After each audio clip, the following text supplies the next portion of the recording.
উজ্জয়িনীর শিপ্রা নদীর তীরে অবস্থিত সন্ধ্যা আরতি একটি অন্যতম প্রধান আধ্যাত্মিক অনুষ্ঠান।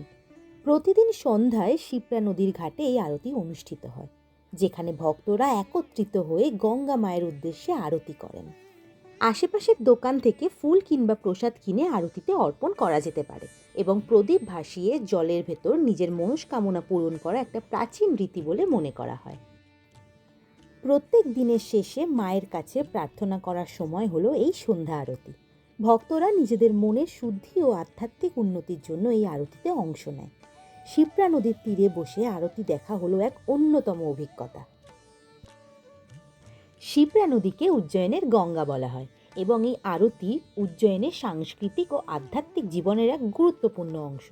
সন্ধ্যা আরতির সময় ভক্তরা শিপ্রা নদীতে যে প্রদীপ ভাসিয়ে প্রার্থনা করেন তা এক অমৃতময় পরিবেশ সৃষ্টি করে।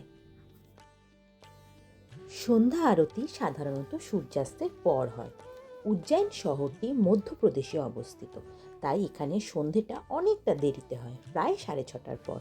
উজ্জয়িনে পৌঁছালে এই সুন্দর একটি মুহূর্তের সাক্ষী থাকা যায়। এই শহরে পৌঁছানোর পর অটো, টোটো বা হাঁটা পথে শিপ্রা নদীর ঘাটে পৌঁছানো যায় এই আরতির সৌন্দর্য উপভোগ করার জন্য। আরতির সময় শান্ত ও মনোযোগ থাকার প্রয়োজনীয়তা অবশ্যই আছে, আর ছবি তোলার জন্য সন্ধ্যের আলো কিন্তু এক অসাধারণ মুহূর্ত তৈরি করে।